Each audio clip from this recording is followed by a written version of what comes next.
তুমি খালি একটু 13 নম্বর অঙ্কটা একটু পড়ো, পড়ে দেখো তো স্নেহা যে এরকম অঙ্ক তুমি এর আগে করেছো কিনা এবং এটা তুমি পারবে কিনা পড়ে দেখো প্রশ্নটা 13 নম্বর।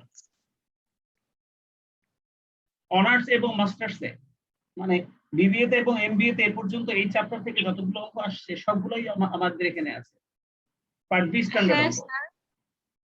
13 নাম্বারটা স্যার আমাদের আগে আমরা যে অঙ্কগুলো করছি এর ভিতরেই স্যার।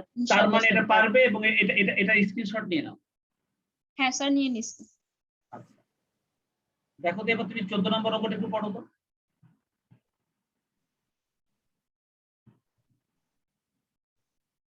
স্যার এখানে ডিভিডেন্ড পেড মানে এটাই ডিভিডেন্ড রেশিওটা, পে আউট রেশিওটা, হ্যাঁ এটাই তো। এখানে কিন্তু ডিভিডেন্ড পেড করে দিয়েছে 5 টাকা পার শেয়ার, আমরা সরাসরি ডি এর মানটাই দেওয়া আছে তাই না? জি স্যার। এখন কিন্তু এখানে কিন্তু ডিভিডেন্ড পে আউট রেশিও আমাদের কাছে কিন্তু নাই, তাহলে তুমি কি এখান থেকে ডিভিডেন্ড পে আউট রেশিও কিন্তু তোমাকে বের করে নিতে হবে, তাহলে তুমি রিটেনশন রেশিও বা বি এর মানটা পাবে। গর্ডন মডেলে অঙ্ক করতে গেলে কিন্তু এটা তো ওয়াল্টার মডেল না, গর্ডন মডেল। হ্যাঁ আমি একটু দেখতে চাচ্ছি স্নেহা এই অঙ্কটা তুমি কিভাবে করো, তুমি নিজে নিজে আইডিয়া করো তো যে তুমি এই অঙ্কটা নিতে যদি পরীক্ষাতে আসে তুমি এই অঙ্কটা তুমি খালি দেখে আমাকে চিন্তা করে বলো আমি এইভাবে করবো, তাহলে আমি বুঝবো তুমি পারবে কিনা। এই অঙ্কটা তুমি জাস্ট কিভাবে করবে। আর যেহেতু গর্ডন মডেলে করতে বলছে তাহলে গর্ডন মডেলে করতে বলে সাধারণত কিভাবে করতে হয়,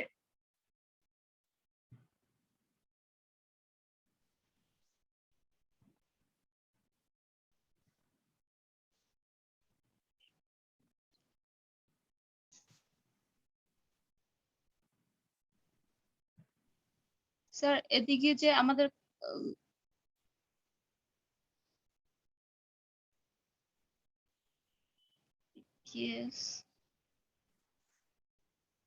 স্যার এদিকে কি আমাদের ডিভিডেন্ড পেড এর কোনো কাজ আছে? কাজ নাই, কিন্তু তুমি বলো তো কাজ নাই আবার আছে, কাজ নাই আবার আছে। আমি তাহলে তোমাকে হেল্প করি। এখানে বলছি you are supplied with the following information. আমরা আয় করি প্রতি শেয়ারে 30 টাকা, আমরা ডিভিডেন্ড দেই প্রতি শেয়ারে 5 টাকা, আমাদের রেট অফ রিটার্ন আর এর মান হচ্ছে 15%, আমাদের কস্ট অফ ক্যাপিটাল কে এর মান হচ্ছে 10%। ওনারা বলেছে comment that it is impossible to calculate হ্যাঁ এটা খুব চমৎকার একটা অঙ্ক, এটা আমি না করে দিলে তুমি পারবে না। কারণ স্যার ডিভিডেন্ডের 5 টাকাটা গর্ডন মডেলে স্যার আমরা তো এটা কাজ করি নাই কখনো। না এটা করা যাবে, এটা করা যাবে। এখানে আমি কিন্তু তোমাকে হেল্প করার জন্য নিচে একটা নোট লিখে দিয়েছিলাম, you have to calculate growth rate. তোমাকে গ্রোথ রেটটা বের করতে হবে প্রথমে। যদি তোমার গ্রোথ রেটটা কে থেকে বড় হয় তাহলে market price of the share is impossible to B calculated, এই জিনিসটা মনে রাখবা।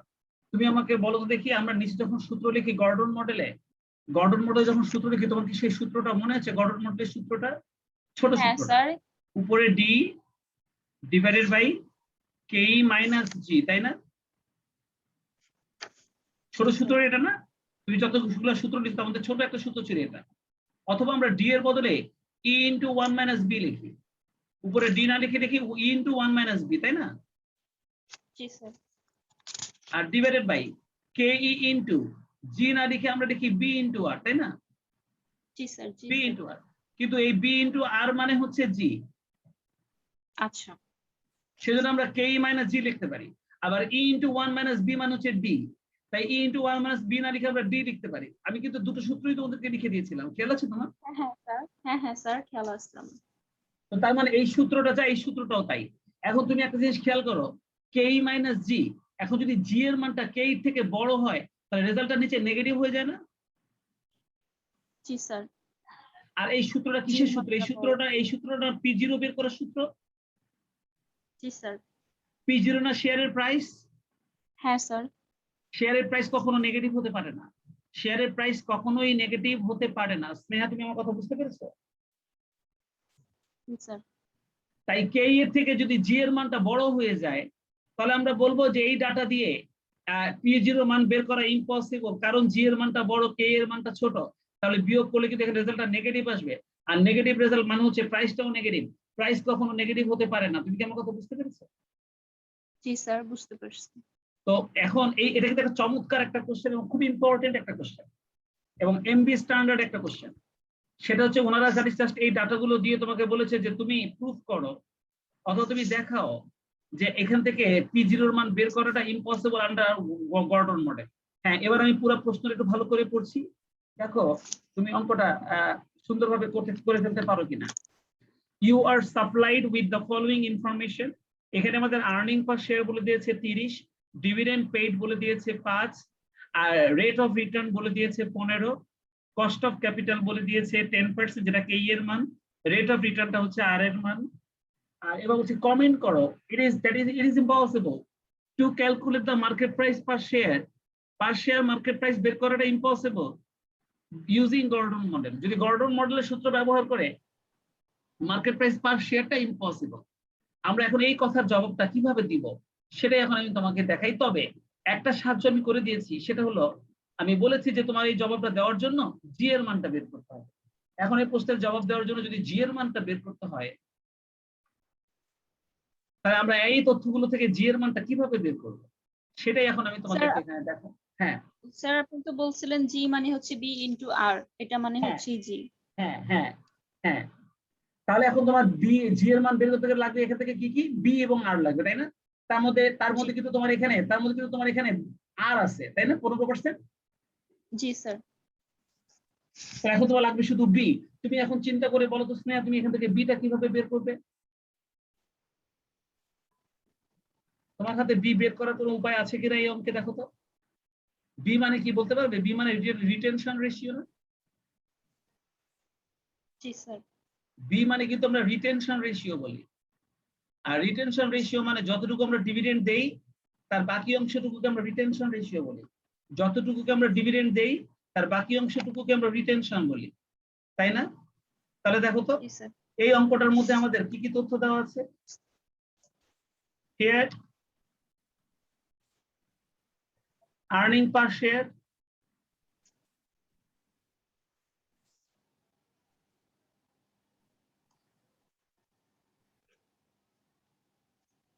E সমান সমান হচ্ছে 30,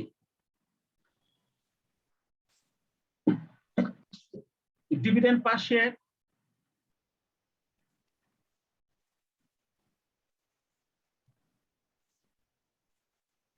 স্যার, এখানে আমার একটা কথা ছিল। ওরা যে অঙ্কটার ভিতর এখানে বলছে যে comment that it is impossible to calculate the market price per share using Gordon model. তো ওরা এখানে আগেই বলছে যে কমেন্ট করতে বলছে যে impossible to calculate using Gordon model. এখন স্যার এটা আমরা আগে কিভাবে বুঝবো ক্যালকুলেশন না করে যেটা ইম্পসিবল কি পসিবল? সেটাই তো তোমাকে বলেছে যে তুমি এটাই ক্যালকুলেশন করে দেখে বলো যে আসলেও এটা ইম্পসিবল। সেই ক্যালকুলেশনটাই তোমাকে করতে বলেছে। মানে স্যার ওরা বলছে এটা ইম্পসিবল, কিন্তু আমাকে ক্যালকুলেশন করে দেখায় দিতে হবে। হ্যাঁ, ক্যালকুলেশন করেই তোমাকে দেখাতে হবে যে হ্যাঁ আসলেও এটা ইম্পসিবল, এটার মান বের করা যাবে না। কি বলছি? জি sir. Dividend per share D সমান সমান এটা হচ্ছে টাকা 5, রেট অফ রিটার্ন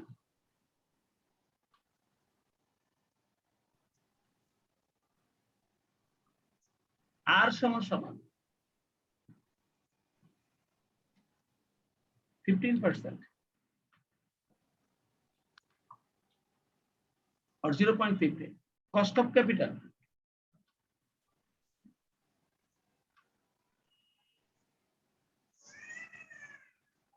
KE,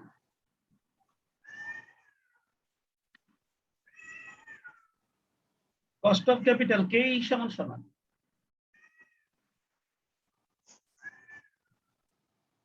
সমান সমান 10% or 0.10। আচ্ছা, এখন তুমি দেখো তো স্নেহা,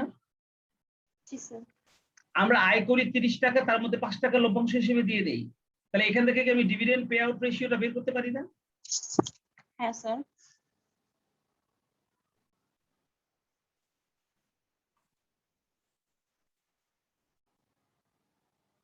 আমি কিন্তু এখান থেকে ডিভিডেন্ড পে আউট রেশিওটা বের করতে পারি। আমাদের ডিভিডেন্ড পে আউট রেশিওটা হবে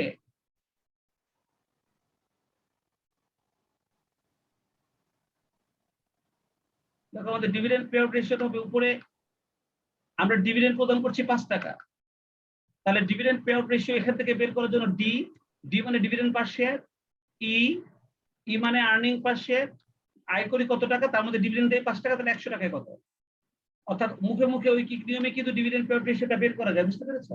অর্থাৎ 30 টাকা আয় করে যদি 5 টাকা ডিভিডেন্ড দিয়ে দেই, তাহলে আমরা শতকরা কত পার্সেন্ট ডিভিডেন্ড দিচ্ছি। স্নেহা, তুমি কি কথাটা বুঝতে পেরেছো? জি। আর তাই যদি হয়,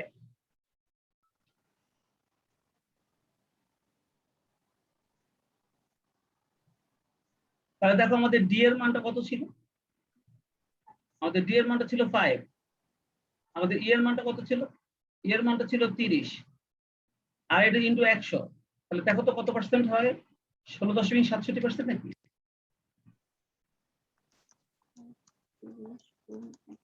জি স্যার, 16.67%। 16.67%।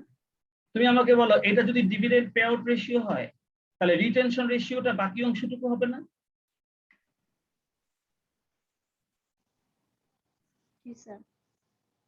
আমরা জানি ডিভিডেন্ড পে আউট রেশিও যত পার্সেন্ট হয়, বাকি পার্সেন্টটুকু হয় রিটেনশন রেশিও। তাহলে দেয়ারফর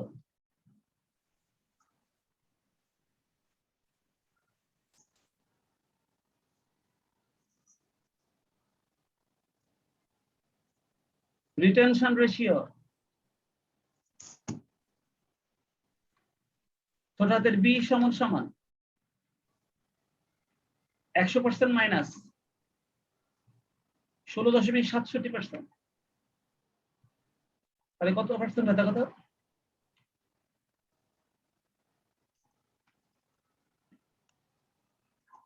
83.33। 83.33।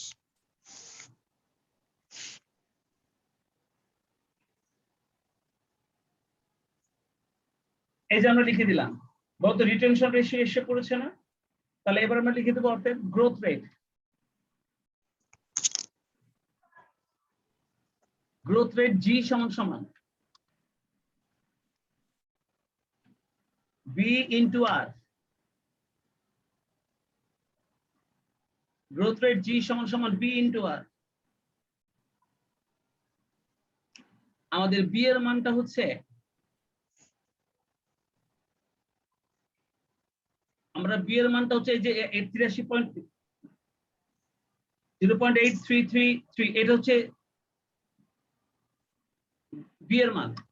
আর আমাদের আর এর মানটা হচ্ছে উপরে দেওয়া আছে, আর এর মানটা যেন কত ছিল, 0.58। দেখো তারা গুণ করলে কত হয়? স্যার এটা আসলে হচ্ছে 0.124995। 124995 or 12.5% লেখা যায়। হ্যাঁ স্যার। তা দেখো তো জি এর মানটা 12.5%, অথচ কে এর মানটা হচ্ছে, তোমার 0.10%। 0.10%। তাহলে তোমার কে এর থেকে তোমার জি এর মানটা বড় না? জি কে স্যার। এর মানটা 10% আর জি এর মানটা 12.5%। আমাদের সূত্রটা ছিল, এদিকে দেখো সূত্রটা ছিল D divided by K E minus G. তাহলে কে এর মানটা 10 আর জি এর মানটা 12.5, তাহলে নেগেটিভ ফিগার চলে আসবে না? দেখছো স্নেহা? হ্যাঁ স্যার। কে এর মানটা হচ্ছে 10 আর জি এর মানটা হচ্ছে 12.5। তাহলে এখন আমরা এবার কমেন্টসটা এইভাবে লিখবো, এটা বের করার পর এবার আমরা কমেন্টসটা এইভাবে লিখবো। এবার আমরা কমেন্টে লিখবো, since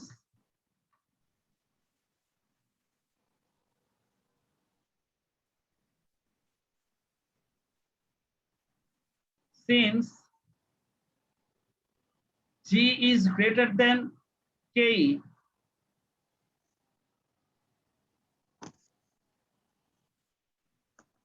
it is impossible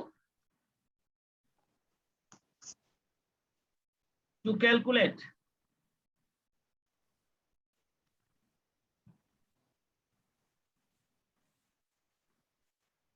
market price per share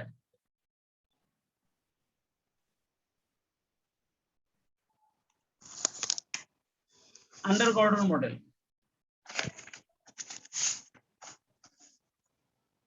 এইটুকুই হচ্ছে আমাদের জবাব। ওনারা এটাই তোমার কাছে জানতে চেয়েছে, দেখছো কত ভালো মানসম্মত অঙ্ক এটা দেখছো? স্যার সূত্রের ভিতরে বসায় দেখানো লাগবে না? না না না, সূত্রের মধ্যে বসায় দেখানো লাগবে না, এই জন্য যে আমাদের ডি প্রাইস বের করার সূত্র হচ্ছে ডি ডিভাইডেড বাই কেই মাইনাস জি। তো কে এর থেকে জি এর মান বড়, তাহলে তো রেজাল্টটা নেগেটিভই আসবে, তাই না? নেগেটিভ মান কখনো প্রাইস হতে পারে না, নেগেটিভ মান কখনোই প্রাইস হতে পারে না, বুঝতে পেরেছো? আর এই কারণে এই অঙ্কটা অনেক হাই কোয়ালিটির অঙ্ক, খুব ভালো মানের একটা অঙ্ক। তুমি কি 14 নম্বর অঙ্কটা বুঝতে পেরেছো? হ্যাঁ স্যার, বুঝতে পারছি। আর এরকম অঙ্ক বোধহয় একটাই আছে। তাহলে এটা আমরা করে ফেললাম। দেখো তো তুমি এবার 15 নম্বর অঙ্কটা পারবে কিনা একটু দেখো তো, প্রশ্নটা পড়ো, প্রশ্নটা পড়ো। The following information is available for Jet Limited. এখানে আমাদের আর্নিং পার শেয়ার দেয়া আছে, যেটাকে আমরা ই বলি। Rate of return, rate of return required by the stock holders, এটা কেই বলে দিয়েছে ওরা 16%।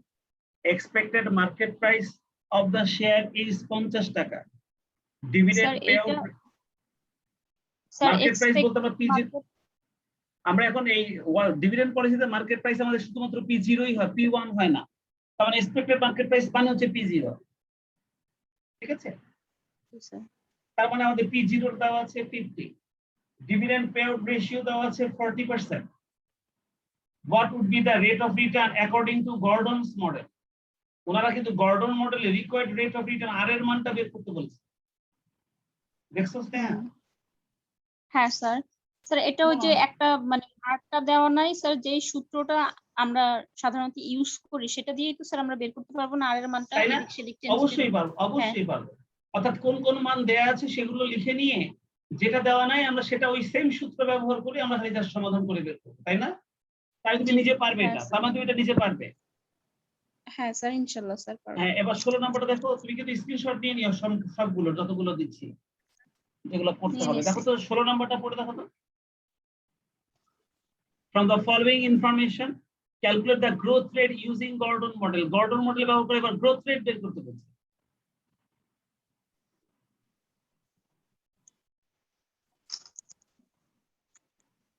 গর্ডন কিভাবে করবে একটু আমাকে মুখে মুখে বলো। তোমাকে কিন্তু গ্রোথ রেট বের করতে বলছে ইউজিং গর্ডন মডেল। স্যার এটা যে আমরা মাত্র যে অঙ্কটা করলাম সেটার মতোই তো স্যার। আচ্ছা, এখানে কিভাবে করবে একটু বলবে?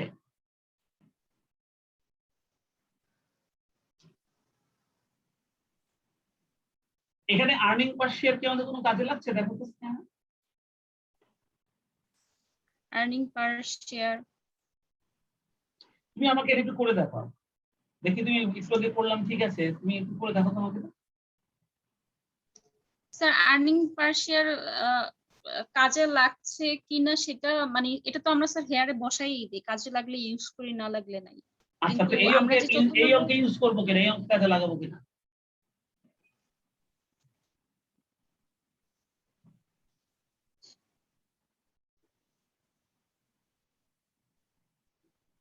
না স্যার, এই অঙ্কে লাগবে না, কারণ এই অঙ্কে আমাদের ডিভিডেন্ড পে আউট রেশিও দেওয়াই আছে। আচ্ছা, তাহলে আমরা কোন সূত্রটা ব্যবহার করব? P0 সমান সমান উপরে D divided by KE minus G। তার মানে এখানে আমাদেরকে D দেওয়া আছে 10 টাকা, এখানে KE দেওয়া আছে 0.15, শুধু G এর মানটা নাই, তাই আমাদের এখানে EPS টা কোনো কাজে লাগছে না, তাই না? এই ডাটা দিয়ে ক্যালকুলেশন করলে কি আমাদের রেজাল্টটা বের হয়ে আসবে না স্নেহা? তুমি তো বুঝছো, তাই না? হ্যাঁ স্যার বুঝছি। 17 নম্বরটা ছোট পড়ো। হ্যাঁ, 17 নম্বরটা পড়ো। স্যার 14 নম্বরটার মতোই তো, আমরা যেটা করলাম সেটার মতোই হবে না? মানে হ্যাঁ 15 নম্বর অঙ্কটা, 16 নম্বর অঙ্কটা। মানে calculate required rate of return, এখানে কিন্তু রিকোয়ার্ড রেট অফ রিটার্ন বের করতে বলছে, আর এর মান বের করতে হ্যাঁ বলছে। হ্যাঁ হ্যাঁ, আর এর মান বের করতে বলছে, কিন্তু এবার এখানে কিন্তু আমাদের dividend retention pay out ratio দেওয়া আছে, রিটেনশন স্যার রেশিও দেওয়া আছে। স্যার 17 নাম্বারটা না স্যার, 16 নাম্বারটার কথাই বলতেছি। হ্যাঁ, না আমি কি তোমাকে 17 স্যার নাম্বারটা করতে বলছি না? হ্যাঁ, কিন্তু স্যার 16 নাম্বারটা স্যার আমার একটু স্যার পুরোপুরি ক্লিয়ার হয় নাই স্যার। ওই যে আচ্ছা সূত্রটা আচ্ছা, যে আমরা ব্যবহার করব, হ্যাঁ 14 নম্বর অঙ্কটা যে আমরা মাত্র করলাম সেম টু সেম এরকমই তো, কিন্তু এক্ষেত্রে ডিভিডেন্ড পে আউট রেশিওটা আমাদের বের করে নেওয়া লাগছে, এখানে তো আর আমাদের বের করতে হবে না 16 নাম্বার অঙ্কে, কিন্তু হ্যাঁ দেওয়া সেটা, আছে। হ্যাঁ কিন্তু 14 নম্বর অঙ্কেটা তো আমরা জি এর মানটা বের করেই আমরা মোটামুটি, হ্যাঁ ওখানে জি এর মানটা আমরা যেভাবে বের করেছি তুমি বলতেছো ওইভাবে বের করবা, কিন্তু তুমি একটু চিন্তা না করে দেখো, তুমি চিন্তা করে দেখো আমরা কিন্তু নর্মালি আমরা গর্ডন মডেলে আমাদের সূত্রটা আমরা কি ব্যবহার করি, পি জিরো সমান সমান D divided by K minus K G, এটাই তো ব্যবহার করি তাই না? হ্যাঁ তুমি স্যার। দেখো আমাদের 16 নম্বর অঙ্কটার মধ্যে ডি এর মানটা 10 দেওয়া আছে, এটার মান দেওয়া আছে, বসাই দিব। কে এর মানটা 0.15 দেওয়া আছে, এটার মানও বসাই দিব। আর পি জিরোর মান 200 দেওয়া আছে, পি জিরো এখানে 200 বসাই দিব। এবার বের করবো আমরা জি এর মান, তাই না? এই এতটুকু ছাড়া তার কোনো চিন্তা নাই এই অঙ্কে, বুঝছো না তোমরা? না না স্যার, আর কোনো চিন্তা নেই। হ্যাঁ স্যার, ক্লিয়ার হয়েছে। তুমি জাস্ট এই সূত্র ব্যবহার করে খালি জি এর মানটা বের করবে, ক্লিয়ার হচ্ছে তো না? তো এটার সঙ্গে তোমার হ্যাঁ হ্যাঁ 14 মিলানোর দরকার নেই, 14 নাম্বারটা একদম ডিফারেন্ট একটা। হ্যাঁ হ্যাঁ হ্যাঁ, 14 নম্বরটার সাথে মিলানোর দরকার নেই। হ্যাঁ, তো 16 গেল, তুমি এবার 17টা পড়ো। জি স্যার। এই খুঁটিনাটি বিষয়গুলো তোমাকে ক্লিয়ার করতে হবে, কারণ প্রশ্ন ওনারা ওনাদের মতন করবে, তোমাদের কমন জি পড়বে না। স্যার। তোমাকে এগুলা করে করে নিজে নিজে নিজে করে করে তোমাকে অভ্যস্ত হতে হবে, যাতে যে কোনো প্রশ্ন করলে যেন তুমি অ্যান্সার করতে পারো। এমবিএ এটাই হলো খেলা, আর কিছু না। অঙ্ক কমন পড়বে আশা করবে না, তুমি পারতে পারতে যখন তোমার একটা কমন সেন্স চলে আসবে, তখন তুমি প্রশ্ন দেখলে নিজে নিজে করতে পারবে, যেটা এটা দেওয়া আছে, এটা দেওয়া আছে, আমি এটা এইভাবে করবো। আর এই জিনিসটা তৈরি করার জন্য দরকার হচ্ছে একটু প্র্যাকটিস। পারফেক্ট প্র্যাকটিস হলেই তুমি এটা নিজে নিজে পারবে। দেখো তো 17 নম্বরটা পারবে কিনা। হ্যাঁ স্যার, পারবো। পারবে? জি স্যার। আচ্ছা, তাহলে চলো আমরা নিচে যাই। 18 নম্বরটা দেখো।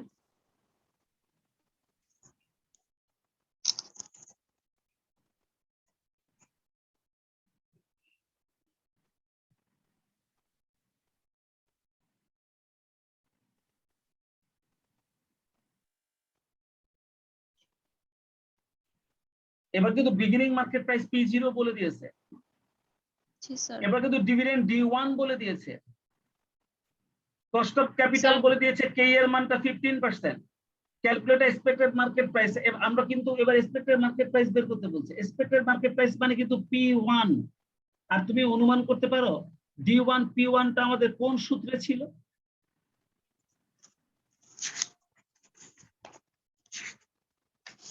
স্যার আমাদের ছিল হচ্ছে এমএম মডেলে,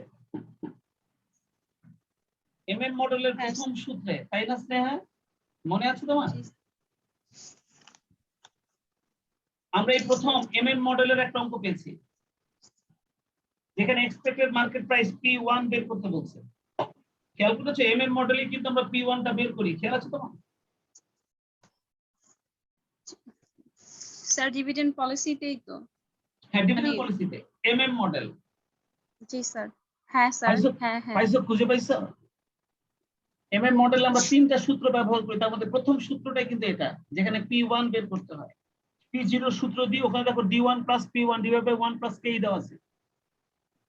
পাইছো সূত্রটা? P0 সমান সমান উপরে D1 plus P1 divided by 1 plus K। এই যে দেখো সূত্রটা, এই যে এই যে P0 সমান সমান D1 plus P1 divide by 1 plus K বা শুধু K, দেখছো?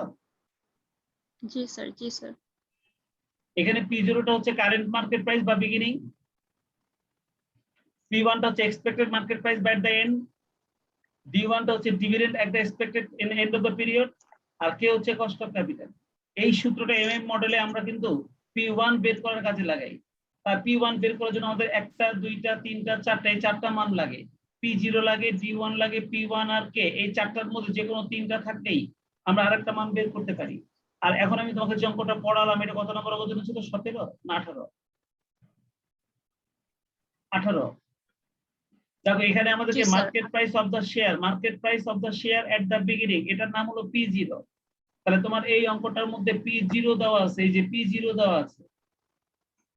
এরপর দেখো ওনারা বলেছে dividend will be at the end expected, পারো এই এন্ড অফ দ্য ইয়ারের ডিভিডেন্ডটাকে আমরা বলি D1, সেটাও দেওয়া আছে। কস্ট অফ ক্যাপিটাল 15%, এটা হচ্ছে কে এর মান, দেখো আমাদের কে দেওয়া আছে। Calculate expected market price P1 বের করতে বলছে। আর আমি একটু আগে তোমাকে যে সূত্রটা দেখালাম সেই সূত্রটা হচ্ছে P0 সমান সমান জি স্যার, জি স্যার, উপরে D1 প্লাস হচ্ছে P1 জি স্যার, আর ডিভাইডেড বাই 1 প্লাস K। এখন তুমি খেয়াল করো আমার PO আছে, আমার D1 আছে, আমার K আছে, আমার নাই খালি P1। তাহলে আমি এই সূত্রের মধ্যেই কিন্তু এই মানগুলো বসিয়ে আমি কিন্তু P1 এর মান বের করে ফেলতে পারছি। স্নেহা, তুমি কি আমার কথাটা বুঝতে পেরেছো? হ্যাঁ স্যার, ক্লিয়ারলি বুঝতে পারছি। তাহলে তুমি এই অঙ্কটা নিজে নিজে করে ফেলতে পারবে, তাই না? খালি ডাটা কি দেওয়া আছে, দেখো ডাটা কি দেয়া আছে, আর আমরা এটা ব্যবহার করব কোন সূত্রে, এইটুকু জিনিস যদি মাথায় খালি খেয়াল থাকে না, তবে তুমি অঙ্কটা করতে পারবে। তবে মনে রেখো ও যতটুকু আমি দিচ্ছি শুধু ততটুকু যদি করো তাদেরকে কিন্তু অনেক কিছু শেখা হয়ে যাবে। এক্সাইটেড হওয়ার দরকার নেই, ঠান্ডা মাথা খালি করে ফেলো যখন সুযোগ পাবে। তাহলে 18 নম্বরটা হয়ে গেল, তুমি এবার 19 নম্বরটা একটু পড়ে দেখো তো।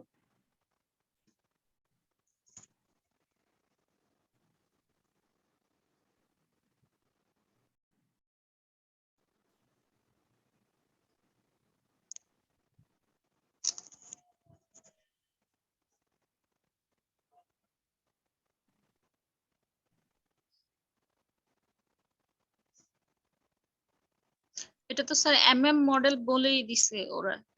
হ্যাঁ, কিন্তু কি করবা বলতে পারবে? প্রশ্ন পড়ে কি করতে হবে তোমাকে? আর তোমাকে প্রশ্নটা কি করেছে, তুমি কি করবে?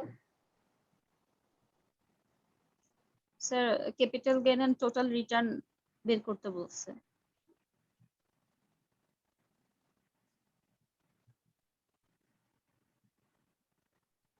P1 minus P0 total return D plus capital gain। হ্যাঁ হ্যাঁ স্যার, দেখলাম। পারবে? স্যার মনে হচ্ছে স্যার পারবো। দেখো you have got a dividend from a stock of টাকা 20, তুমি একটা শেয়ার থেকে ডিভিডেন্ড পাচ্ছ 20 টাকা। Market price of the share market price at the present শেয়ারটাকে আমরা বলি P0। টাইম প্রিফারেন্স রেটটাকে আমরা কে বলি, টাইম প্রিফারেন্স রেট মানে হচ্ছে কে, সেটা মানে হচ্ছে 10%। আর তোমাকে বলছে what is your capital gain, মনে রাখো স্নেহা ক্যাপিটাল গেইন মানে হচ্ছে P1 মাইনাস P0। P1 মানে হচ্ছে 1 বছর পরের মূল্য, আর P0 মানে আজকের মূল্য। প্রাইসের দুইটা মূল্যের পার্থক্যকে ক্যাপিটাল গেইন বলে, মনে থাকবে? তাহলে ক্যাপিটাল গেইন মানেই হচ্ছে P1 মাইনাস P0। তুমি কি P1 মাইনাস P0 টা বের করতে হলে P0 দেওয়া আছে, তুমি কি তাহলে P1 টা বের করবে না ওই আগের সূত্রটা ব্যবহার করে? আগের সূত্রটা ব্যবহার করে তুমি যখনই P1 টা বের করবে তখন সেই P1 থেকে P0 টা মাইনাস করে তোমার ক্যাপিটাল গেইন কত তুমি পেয়ে যাবে।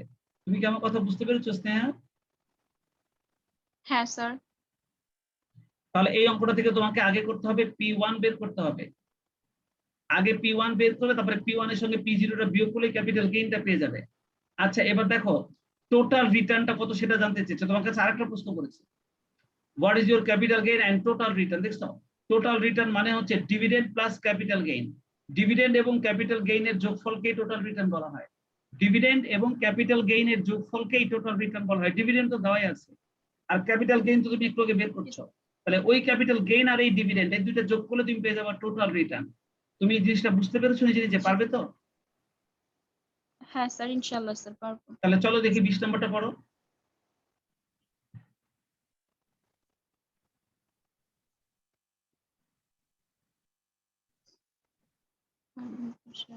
আমরা কিন্তু গর্ডন আর ওয়াল্টার শেষ করে আমরা কিন্তু এমএম এর মধ্যে ঢুকে পড়েছি, দেখেছো?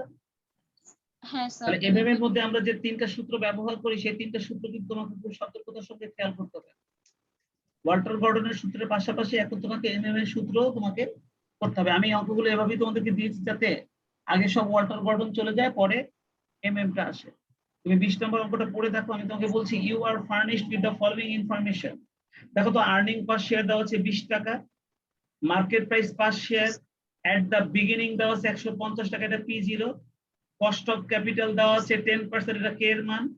আমাকে প্রশ্ন করেছে what will be the market price per share at the end, P1 বের করতে বলছে।